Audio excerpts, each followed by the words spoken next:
sim, na medida em Portugal de que o facto de nós termos passado por uma crise económica muito forte tornou evidente uma coisa que já se dizia, mas uma coisa é ser dita, outra coisa é ser vivida. Há muito tempo que já se ouve falar, nomeadamente em todos os fóruns académicos, empresariais, em todos os relatórios sobre as questões do futuro do mercado de trabalho, da competitividade, que o paradigma do emprego para a vida que acabou. E, portanto, que ao contrário das gerações anteriores, em que a pessoa tinha uma formação numa determinada área, entrava no mesmo setor de atividade e aí ficava a vida toda no mesmo setor e na mesma empresa. Depois deixou de ser na mesma empresa, no mesmo setor, mas mudando poucas vezes de empresa. E hoje o que sabemos é que não só esse mercado de trabalho assim estruturado, estável, não existe, como não há, digamos, esta ideia de carreira a construir de uma forma muito estratificada, muito segura. Já se sabia isso, mas a crise veio tornar muito evidente que, no fundo, a dimensão do risco está presente em todos nós. Ou seja, não é uma dimensão exclusiva de quem empreende por quem está empregado e pode ser numa entidade que supostamente julgávamos nós à beira ou à margem de qualquer risco, como uma grande instituição financeira, um banco, uma seguradora, e depois, ou uma grande companhia de telecomunicações, e depois a realidade mostrou-nos que houve imensas pessoas a ficarem desempregadas vindo destes setores de atividade. E a percebermos que o risco é uma condição hoje muito presente na vida profissional e, portanto, não é um exclusivo de um mundo relativamente ao outro.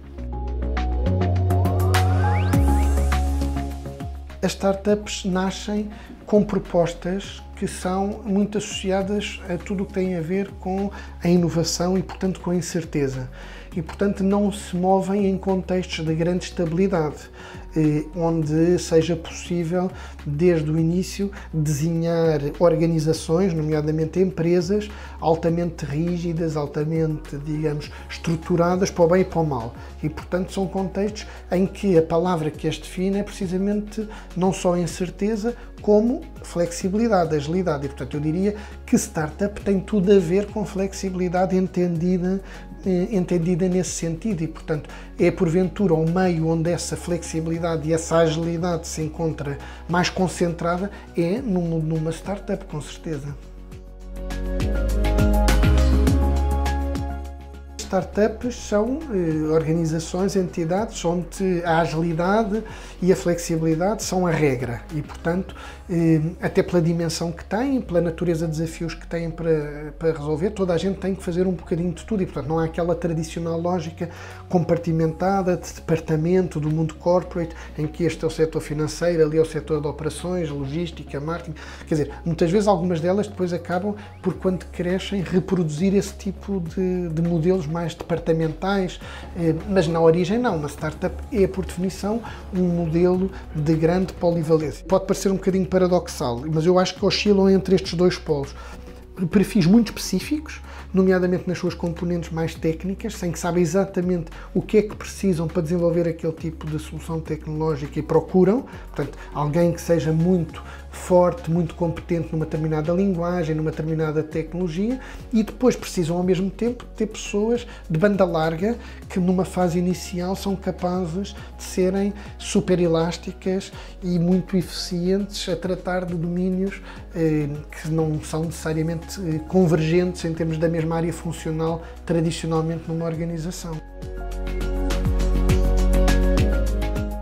Se por flexibilidade significa eu ter menos rigidez, ter maior liberdade de organizar os meus ciclos de vida, fazer uma menor separação entre o que são os ciclos de trabalho puro e duros, produtivos, com as outras dimensões da minha vida e, portanto, estar mais facilmente capaz de conciliar a vida profissional com a minha vida familiar, a flexibilidade é ótima, é excelente. Se a flexibilidade for entendida como o contrário, a invasão completa do espaço profissional nas minhas outras dimensões da vida, em que eu nunca desligo das necessidades de trabalho, onde toda a gente acha normal que eu esteja obrigatoriamente disponível para responder a um mail, a uma mensagem às 11 da noite, que acha normal interromper uma hora de jantar, que acha normal que eu não tenha tempos de descanso ao sábado e domingo em que me apetece pura e simplesmente fazer o shutdown e desligar completamente. Eu diria que é péssima. Temos tudo a ganhar com sermos mais flexíveis, mais ágeis, se isso nos humanizar, se isso nos libertar para sermos mais eficientes, termos mais tempo para outras dimensões, para estarmos mais realizados, para estarmos mais próximos das pessoas de quem gostamos. Ótima flexibilidade. Se flexibilidade for apenas entendida como uma forma de desregulação das relações laborais, introdução de mecanismos típicos de precariedade, em que a única coisa que eu vou buscar à flexibilidade é basicamente os seus lados negativos, então a flexibilidade é péssima. Há um conjunto de características que nós associamos ao empreendedorismo que, em bom rigor, têm a ver mais com um perfil hoje que é exigível a toda a gente no mercado de trabalho, eu nem diria no mercado de trabalho, diria nas sociedades contemporâneas, vai para lá da dimensão de trabalho. Todos nós hoje precisamos de ser proativos, todos nós hoje precisamos de saber o que fazer com as fontes de informação que temos à nossa disposição, de sermos capazes de gerar maior autonomia naquilo que fazemos, de sermos mais assertivos, sermos mais focados. Independentemente da nossa condição perante o trabalho, o que é que estamos a trabalhar para terceiros, estamos a trabalhar para nós.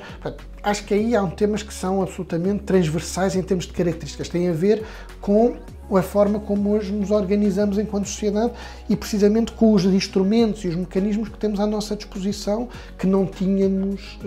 num passado muito recente.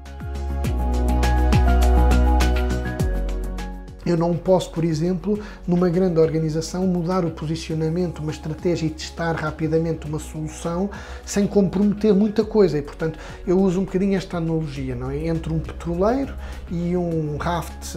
aqueles de salvamento. O raft é muito ágil, não é? E rapidamente eu mudo-lhe a direção, eu sou mais rápido, sou tudo. Mas eu não sou um petroleiro. Um petroleiro é um petroleiro. Portanto, se eu quiser mudar a direção de um petroleiro, calma, eu não posso, sou pena do partir...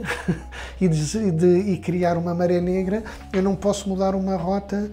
assim só porque de repente achei que é para ali que estão os ventos a soprar e que eu devia ir era naquela direção. Portanto, são linguagens diferentes. Acho que, obviamente, o mundo mais corporate tem muito a beneficiar de se abrir mais à inovação, mais à experimentação, que no fundo é isso que estamos a dizer, de apostar mais nas pessoas que têm dentro das organizações. Eu acho que hoje um dos problemas que nós ainda temos é um desperdício enorme de talento que nós vemos no mundo corporativo. Não acho que seja independente. Eu acho que, aliás, aí já há alguma evidência empírica de estudos que atestam de que não é de facto indiferente a forma como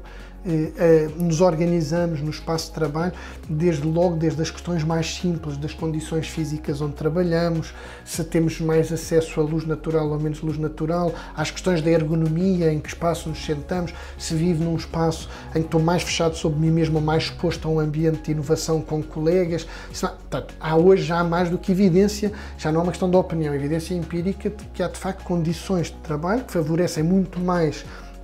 a inovação, a criatividade do que outras. Portanto, eu acho claramente que se isso é verdade nas condições físicas, também é verdade em tudo o resto, ou seja, em relações de trabalho menos hierárquicas, mais fluidas, com mais respeito pela autonomia, mais democráticas, em modelos organizacionais onde, digamos, as pessoas são estimuladas a poderem participar na construção das soluções, e são ambientes que favorecem muito mais a inovação e a criatividade do que modelos onde a lógica da inovação está compartimentada num departamento de ID, onde só as chefias e o board é que discutem estratégia e sabem exatamente o caminho e depois ao resto da organização só compete executar. Não, acho que isso obviamente hoje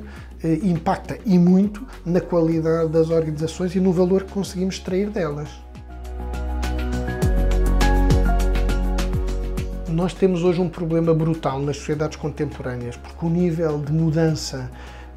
que é induzido pela mudança tecnológica, o impacto que a tecnologia está a ter em todas as dimensões da nossa vida pessoal e coletiva é de tal ordem e tal maneira significativa e rápido que obviamente é muito complicado que instituições que foram desenhadas para um tempo muito mais lento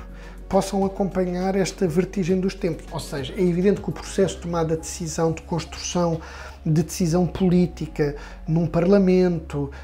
governo, as interações sociais, toda a negociação social que existe com parceiros sociais, sindicatos, associações, é de um tempo em que o mundo se movia a uma velocidade diferente daquela que hoje se move. E, portanto, esse é um desafio que está por descobrir a solução, que é, sabemos que de repente aparece uma solução que muda com todos os pressupostos, e se fizermos a discussão nos mesmos termos e à mesma velocidade e demorarmos o mesmo tempo a enquadrar soluções legais, políticas, a probabilidade de falharmos é muito grande, não é? E, portanto, isso é um desafio que eu não diria que é específico do empreendedorismo, ainda que aqui também seja muito visível. Portanto, acho que sim, a resposta é, temos que perceber que hoje em dia o ritmo de mudança a que estamos todos sujeitos obriga a termos também necessidade de sermos mais capazes de termos uma atividade nomeadamente reguladora do ponto de vista do Estado e, portanto, de produção legislativa muito mais rápida, mas rápida sem, isso é que é o difícil, sem precipitação, sem deitar fora a ponderação, sem deitar fora, digamos, mecanismos que pertencem às nossas sociedades liberais, democráticas, de auscultação, de contratualização, que é isso que define as democracias, sociedades complexas e onde precisamente essa complexidade também se traduz em tempo, que é uma coisa que às vezes as pessoas tendem a esquecer.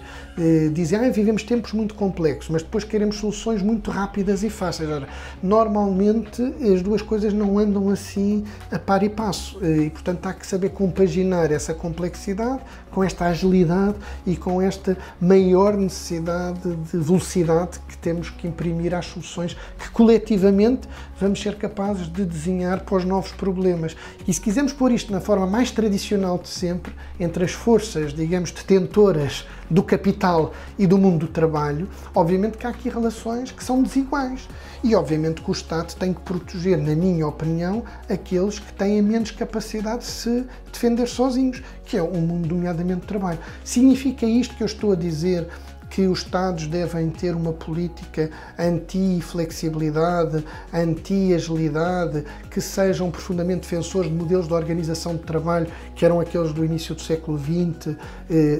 Não acredito nisso, porque manifestamente acho que isso não é possível.